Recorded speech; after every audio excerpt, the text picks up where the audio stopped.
Your name's be, and what's the first thing you would do? My name would be Rachel, and I would masturbate. Robbie? Assume that's a callback. Good answer. You didn't know Rachel? No, I was supposed to be Emily. I was born in the days when you didn't know what you were going to have. So if I was going to be a girl, I was going to be named Emily. So I'd be Emily, and I got right to it back. I would be named Matilda, and I would make men bow down at my knees.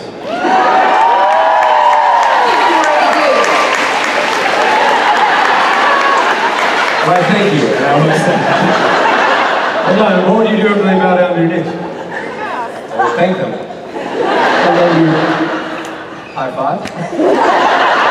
Oh, you turned into an asexual woman. What happened to rubbing one out? Come on, man. You got the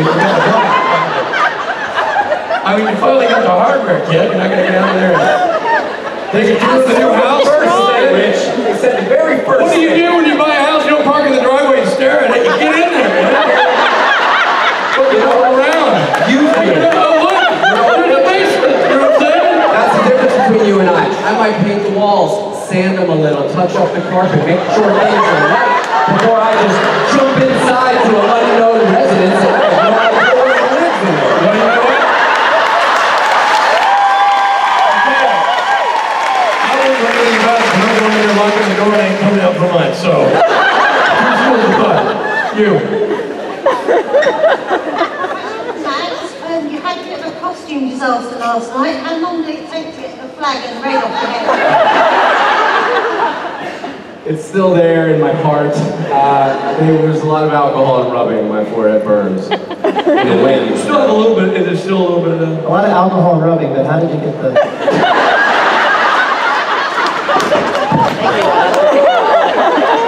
What's your question?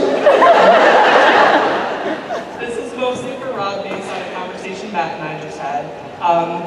We think we have a new instrument to replace the kazoo for swing. Okay. Have you ever heard of or played a nose flute? It sounds a little nasty.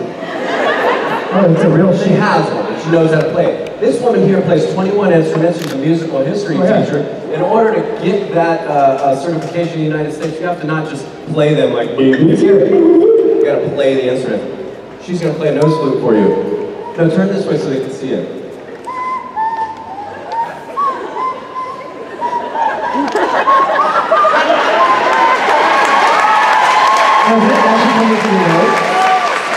It's very Hannibal Lecter there. It's very Hannibal Lecter, the whole look. So you can do it again, do your Hannibal Lecter. You know what question I bet you don't get a lot? Hey, can I borrow your nose flute?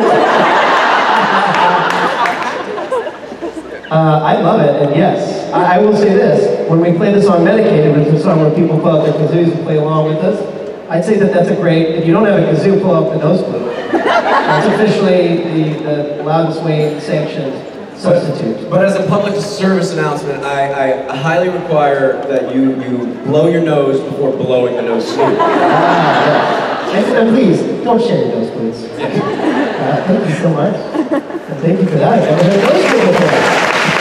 She's a nose flautist. The Asian flautist. You. It's a question for Richard. If you had to choose between acting and directing, what would you choose? Tough one. I had to. Really enjoying directing. I'm not gonna lie to you. I think, gun to my head, I'd probably pick directing. But what I really like doing is both. I enjoy, they're both kind of use two parts of your brain, focus on the same goal, which is telling stories cinematically. So I really enjoy both jobs. Doing both at the same time was kind of a rare experience, and one that I wouldn't mind repeating at some point.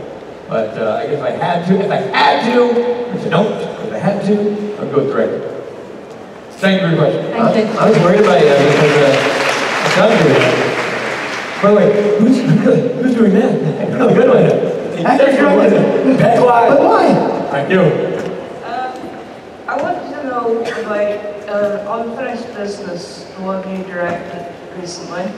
The kazoo, was that scripted or did you put that in as an actor thought when you're directing? Which part? The bit with Gabriel playing the kazoo. That was in the script. That was Meredith Glenn who wrote the script. The question was, I don't know where we are in the series for you folks, but in episode 20 of this season, which was not last night or 2 nights ago, but the week before, Gabriel arrives and he's playing a kazoo. And I actually called Robbie and I was like, hey, they got me playing a kazoo in the episode. Hilarious. I don't know, in fact I should ask Meredith if that's a specific sway. I know Meredith, I mean She followed me. She's very in tune to the fandom and the world and the what we do. So I don't know if that was a specific nod. I don't know because I forgot to ask, but I will ask. But certainly I wouldn't put it past the writers. They do a lot of sort of wiki 100% Easter eggs. And you can ask her right now. Oh, yeah, I'm gonna text her right now. It's like 4 in the morning. I'm gonna text her. I gotta call her. But she has a newborn baby. She might be up. That's true. But I don't know. I thought, but regardless of whether she did it as a nod or not, I thought it was a neat subliminal nod, regardless to the world we've created outside of the show itself. So, but certainly your choice was definitely the way you looked at the camera and went, "Hey, Robbie." This is for you, brother. And they cut that out. I'm like, come on, guys. Thank you for your question.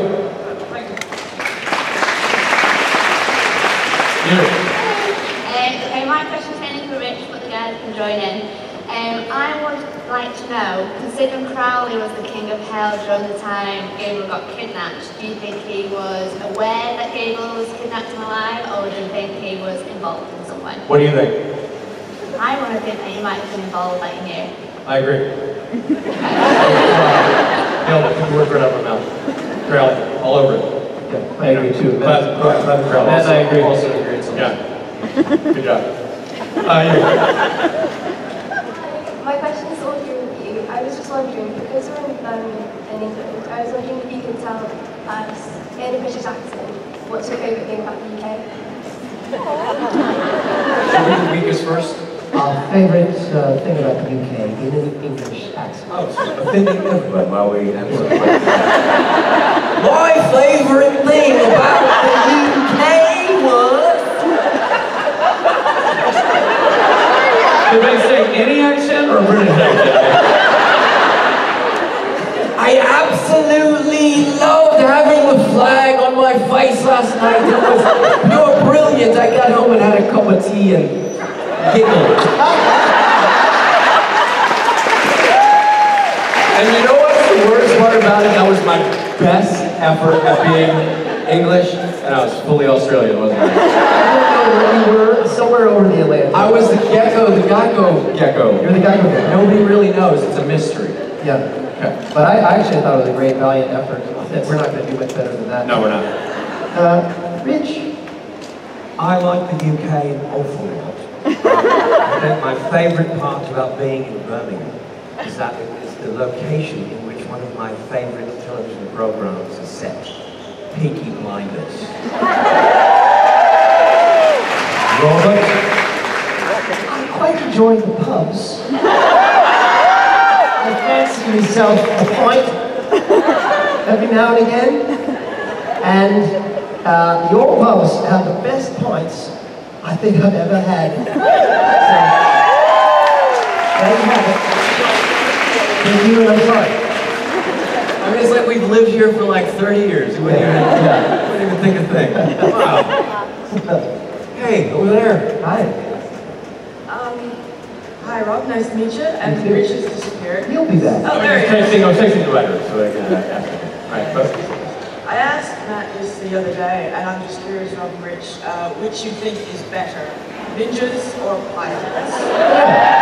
Come on stage with me. oh boy, I've been dying to really chew this one apart. Rich loves this type of question. It's great. I mean, well, it's one of those things that I constantly think about. Rich? And you were always debating. Rob and I have this debate in this. It's always the old ninja pirate thing. Right. And I've always been a pirate guy. He's always been a ninja guy. So we just go to our graves. And we've learned to deal with that as friends, because that could tear people apart.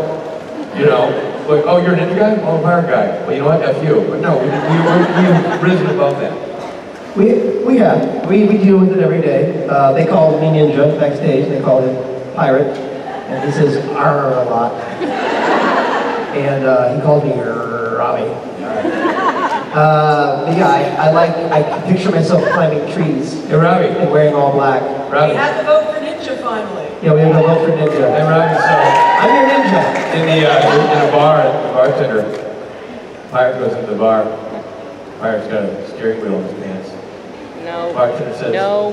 why do you have a steering wheel in your pants? You got one there. He's like, he's driving me nuts. Sorry, everybody. He'll be here 2 more days, folks. 2 more days. Hey, listen, blame the woman who asked about pirates. All right, you. Hi, my question is for all three of you. If you could only listen to one song for the rest of your life, what song would it be? That's a good question. The thing is, I feel like we've answered this before, I can't remember. Any song you listen to the rest of your life, you definitely go clinically insane. It wouldn't matter. The greatest song in the world would be But I think I could pick a couple. Alright, Bohemian Rhapsody.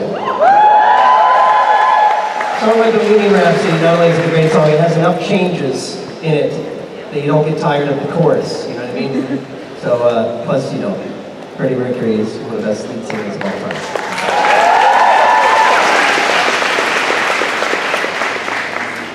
This is a kind of an honest answer, and I wanted to make a joke, but it's not. There's this new song out by a band called The Bleachers called I Want to Get Better, and it motivates me just all the time. It's just one of those songs, and I feel like life is a continuous ladder of trying to better yourself, better the people around you. I feel like it would be a good message to listen to that every day. So, I Want to Get Better by The Bleachers. He writes off most of Lord's music, Jack Antonoff. You should check him out, they're great band. I saw them at Coachella. Great. You hipster. Yeah, great band. That's awesome. Richard, I think I just drank your. Is that yours? Yeah. No, this is one. Good. I don't know that song. I think I just drank. I think I just drank yours. Great song.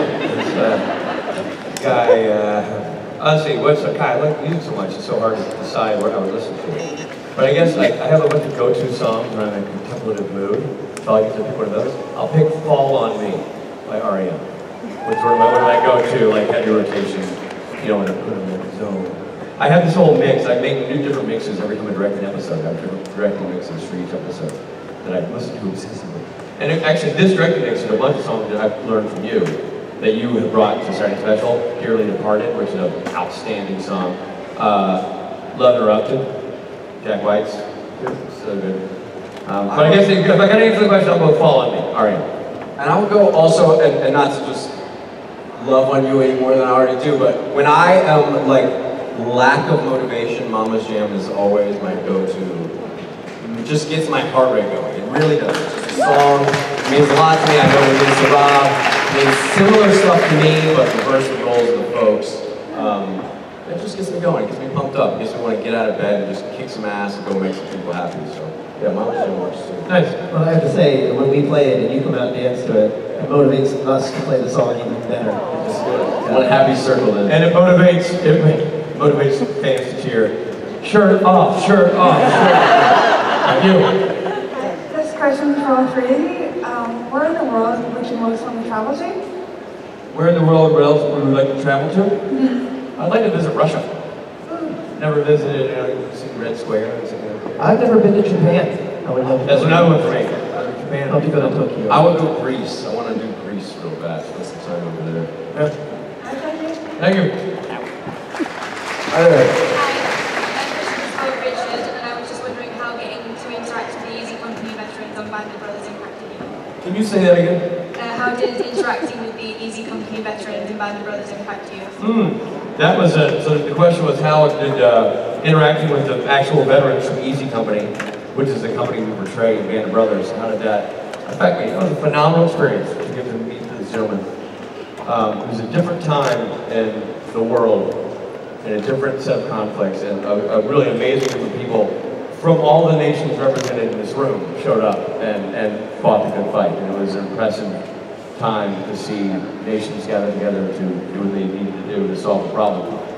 The actual veterans I met were astonishing guys, you know, and it's impossible to think about what they went through. Aside from the war part, I'm talking about gentlemen who had never been in an airplane until they were assigned to jump out of it. You know, it's a different time, and I feel very fortunate. A lot of those guys have passed away since we made the series, and so I feel very fortunate to have gotten to spend time with Don Malarkey, Bill Garnier, Meg Heffron, Dick Winters, Pacanti. Really amazing guys. They came over while we were shooting. I traveled with many of them to military bases as part of a goodwill effort on the part of the show and the veterans, and worked with Armed Forces Entertainment and traveled with veterans. It was astonishing. I honestly think that being involved in that show and meeting those guys completely affected my view of myself as a human, a man, an American, and a father. Very impactful. And I can't stress that enough. It's truly a wonderful project to be a part of. Thank you.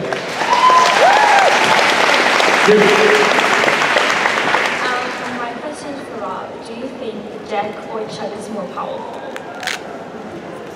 Well, I mean, Jack or Chuck. I mean, Chuck's God.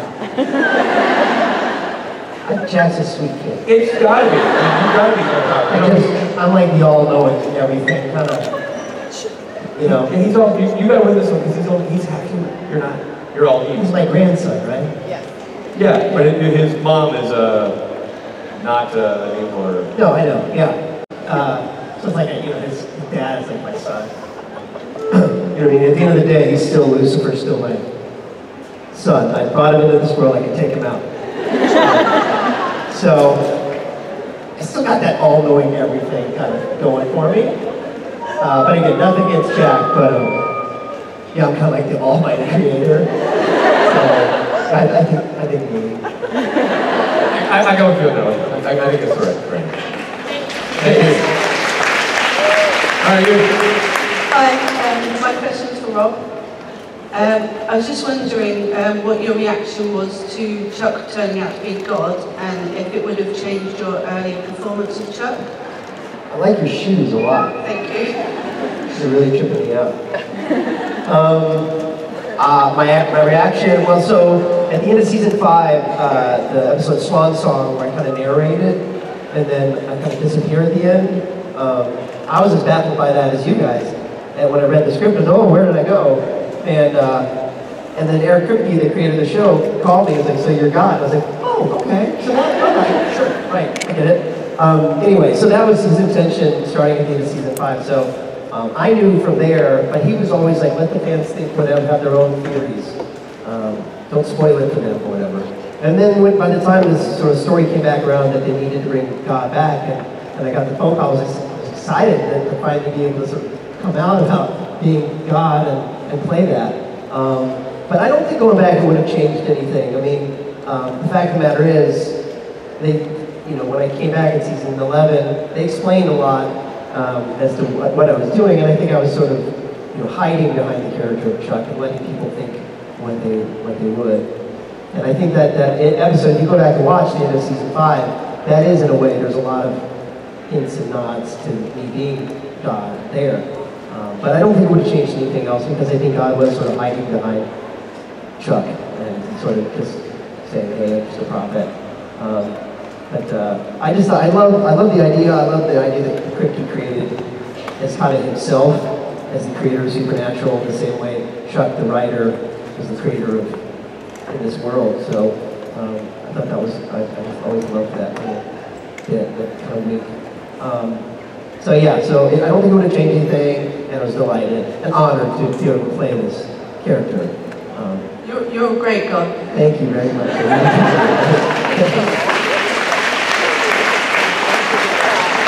Hi there. Hi, my question was, how do you think God feels about being a grandfather? Do you think he feels really extra old? And do you think I think God is thrilled. Just thrilled. And I can't wait to come back and play baseball catch with him. And go fishing. In terms of feeling old, I mean, when you're older than time, literally, you just kind of don't think about that anymore, So, no, I don't feel old, but I'm just honored. I'm honored, I can't wait to meet him on screen. In terms of Gabriel as an uncle, look, not everybody's born to be an uncle. But Gabe's doing the best he can. He's in there right now, fighting a good fight. And I've got high hopes for that kid. High hopes. Completely right now, there are times where Gabriel was my biggest concern. I know it's Lucifer. Jesus, Michael. The other Michael. This one was really nice. This Michael we got now, not so nice. I don't know what anything wrong. Anyway. Why don't you take them out? Thank you. I need to let it play out. They'll learn their own lesson. No, pretty soon I'm going to have to come back and straighten them out. Oaks are already there. They are all spread out. They are not together as usual, so it's going to take you a while to find them. Funny people. Do you play pranks on like other cast members? Do we play pranks on other cast members? You've seen that we are funny people. No. A day doesn't go by when you don't prank me. It's not called pranking, that's just the foundation of our relationship. Yeah, I would just say that Rich is very much the trickster when it comes to his relationship with me. He's tricking me all the time. Now, in terms of other people, no. We're most likely to get jokes played on us than us playing on other people. Jared has stolen our phones and messed with them. Rich and I both been praying to that. But you were talking about funny people. I didn't want to bring Jared into that conversation. Not fair. Matt, would you say you bully? I mean, do you say you play jokes on everybody? Yeah, the one time when I was filming and doing the baby episode, I was outside and I was like, oh man, I know Jared's gonna walk out of his trailer, but it would be really funny. I know he's gonna go probably lift some weights and the thing in the back, and I was like, what can I do with him? So I ran to Cliff. I go, Cliff, do you know of any miniature donkeys that are available in Vancouver today? He said, yeah, I absolutely do. I have one in my trunk. I took that donkey, lifted it up on a forklift, I put it on the roof of Jared's trailer. Jared walked out and pushed the poor donkey off of it onto Jared's head, and I went, ha ha ha, gotcha! I told you yesterday when you asked me this question, I was going to lie to you from now on, so you're welcome. Thank you very much. My question's from Matt. Hey. What was it like stepping into the role of John Winchester when you found that you first up the part? Like, what were you feeling at that point? I was feeling super pumped that I was going to be able to pay rent that month. I was so thankful that I was going to be able to buy deodorant, toothpaste, and pay rent all in the same month. It was a huge deal. And, you know, look what it turned out. Now I get to buy deodorant whenever I want. I was thrilled about it. Thank you for that question. Thank you so much.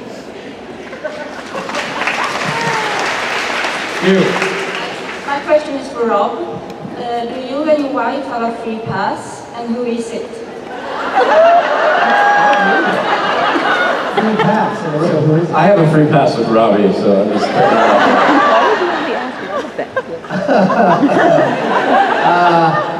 I mean, I've been trying to bring Jennifer Lawrence into the conversation, and she's not having it. Her and her stupid lawyers and that restraining order. My wife is not having it. She's not buying that.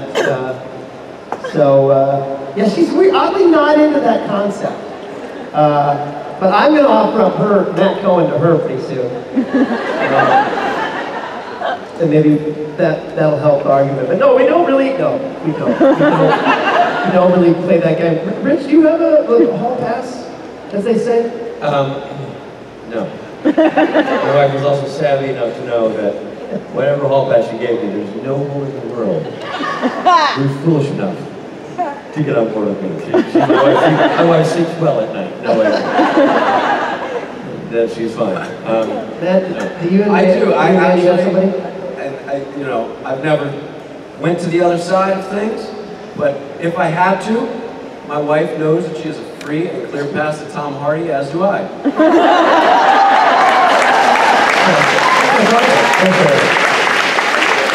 Thank you. Hi guys. My question is for all of you. If you could all do a scene together on the show, what would you want to happen? Well, I want to direct it. And it would be that long, I'm answering the question. I directed it would be that long awaited, everybody's always wanted to see what the love scene would look like. When Chuck and young John finally met. Important to say not Michael, but young John. Very young John. I'm not going to make it weird. Young John and Chuck. Okay. Finally. Okay. It's easy. You hire young John to be your trainer, because Chuck decides he wants to turn himself around. He's tired of the robe and the drinking and the underwear and the blood. You're ready to get out there, explore. Young John, fit, handsome fella, out there working out, working on cars, very manly, very alpha. You guys meet, a little working out, a little dinner, a little dancing. One thing leads to another, you're friends. Your friends? Yeah. Why would you think it's good? You started a love scene. Oh, mutual affection. Okay. So he... Alright. Then Gabriel walks in. I read the song again? Yeah. Gabriel walks in. No, the trickster walks in. Oh, you play with song again? Yeah. Snaps his fingers. Yeah. Disco ball comes down. There we go. He says, let's do this. Right. And sing. Use your imagination there. Thank you. Hi, my question is for Richard. I don't want to give any spoilers away, but how did it feel to destroy that certain person? Episode 19. Yeah, here's the thing. I don't really necessarily want to answer. It was, listen, I mean, I think True Match is blessed with a lot of great actors playing a lot of great characters, and, you know, they come, they go. Every addition is a grace to the show, and every loss, the show feels it, but adapts well. I mean, as a guy, I like that guy. As a character, it made sense. So, I mean, I don't want to go into much detail and ruin for people, but you know what I'm saying? Like, it made sense for Gabriel's journey. You know? Thank you. And Matt, we are You're neat. We are Negan. Oh yeah. All right. I didn't. Oh, you see the shirt. Okay, gotcha. Number one, I I did can't. have an seal, but I was told to leave her in the car. Fantastic. Lucille is back. Yeah. How are you? Hello. Hi there. Hi. So my question, with a rather brazen yet very PG side note, is for Richard, the director. And I was wondering what you're going to be doing directing-wise for season 14, and if you're in need of any demons, I'd like to volunteer as tribute. Well, I don't know if we need demons yet. I don't think we've written scripts for 14. As of now, I'm directing episodes 2 and 6. Sometimes that moves, sometimes that changes, and they shift you around, but as of now, that's like Awesome. yeah, look forward to it. I'm digging that part of the thing. And I'll keep you posted about the demon stuff. Oh, yes, do. Thank you. You.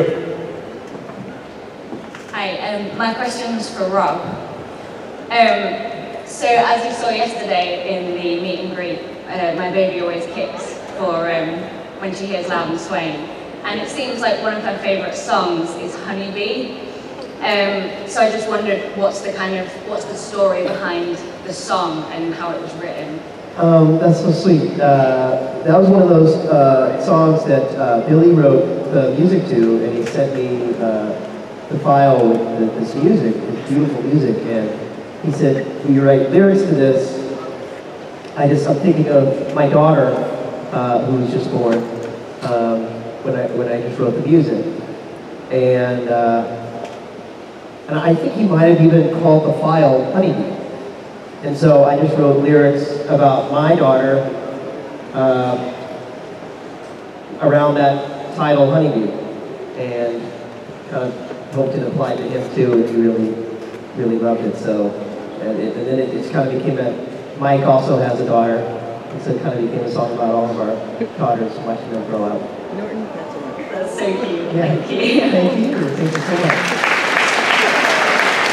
Howdy, y'all. So quick question. I have a long flight back to the States. I'm curious if any of you are readers. Do you have any recommendations for a good book to kill some time? Readers, Robbie? You reading anything? I'm reading a book right now called Before the Fall, but it is about, there is a plane wreck in it that happens in the first chapter. It may not be the book to read on a plane. It's a great book when you're landlocked. But what else have I read recently that's really good? Rich, what's a book What else? Well, I was saying, like, I'm reading Go Set a Watchman, which is the follow-up to Harper Lee's To Kill a Mockingbird. That I'm enjoying a lot right now. I mean, I just kind of started it, but I'm really enjoying it. Matthew? I have a book that I haven't started reading yet, but several people told me it's really good. I believe it's called All the Light We Cannot See. Anybody know it? You like it? What's it about? Seriously, right? It's a good book? This lady says it's a good book. So have several other people. That's a really good book. Good luck, hopefully that helps. Hi, you. Hi. Well, first, I'm from Chile, and I'm here just for you guys. Oh, thank you so much. I am not so good at English, so sorry. My question is for Rich and Rob. And yesterday Matt said that you guys were his parents. What is it to have Matt as your son? She's from Chile. She came all the way to see us. Oh, thank you so much. Her question is, yesterday we said Matt called us his parents. So how does it feel to have Matt as our son? We made beautiful babies. We don't know how it happened. None of our lineage is this beautiful. No, it makes no sense. Somewhere deep in our lineage, both of us must have pretty genes. And they all... We also don't know how you and I actually became parents. No, now you're getting into science. Okay. Point is, we make beautiful babies. Thank you. And also, it's a great example of, dysfunctional parents make very balanced children. Very dysfunctional child. Yeah.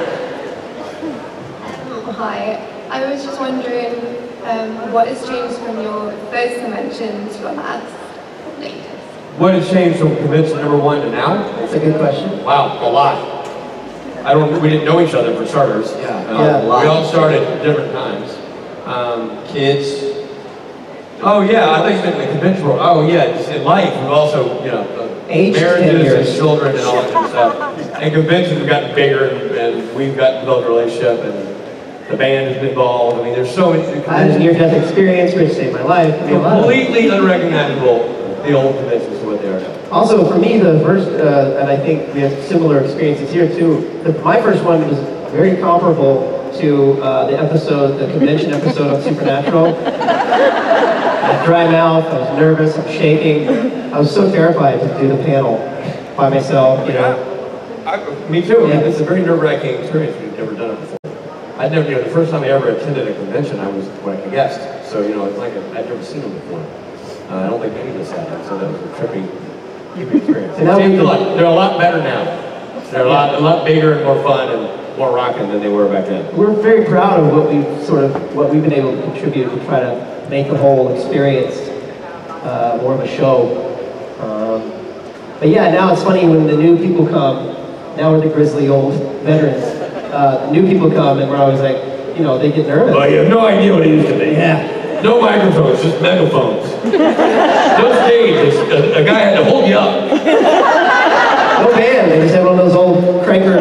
Yeah, people didn't ask questions, they just grunted and threw rocks. The funny part about that is it's not that far-fetched from the truth.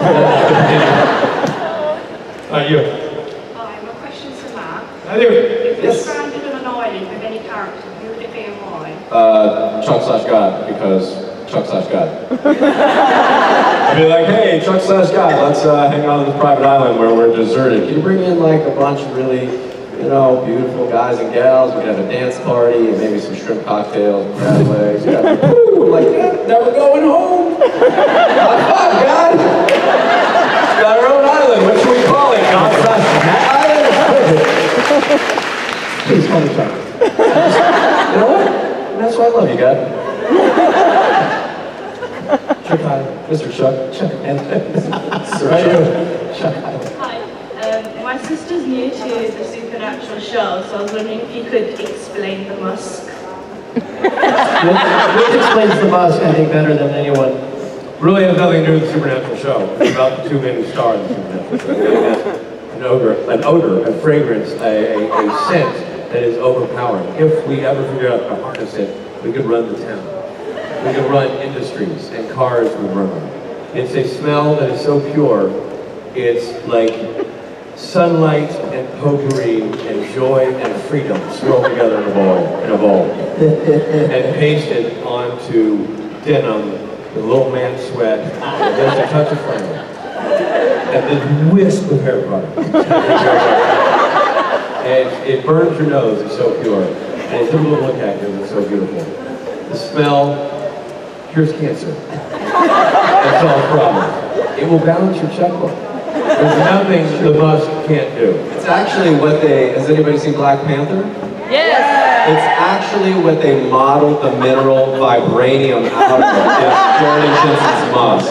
That was where the idea came from. It can rule the world and power all things. I tried to look for it in department stores. You can't find it. Bottle it up. The only thing you can do, the only way to get the musk, get real close to Jared Jensen and give him a whiff. In fact, my request of you today is that in your photo ops, when you get in there, nuzzle into that armpit. Be sure you lean in, get that nose against fabric, and take a big whiff. They love it. They love it. Really get in there. Bury yourself in there. And just as Cliff is about to yank you away, you'll know the beauty of the musk. That's Matthew Cohen. That's right.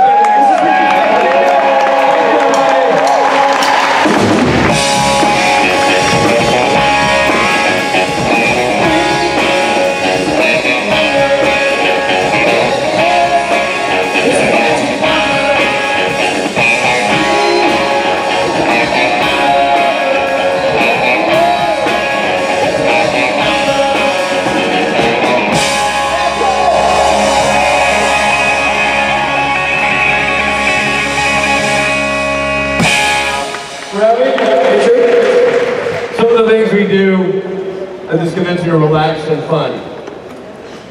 A joy for all.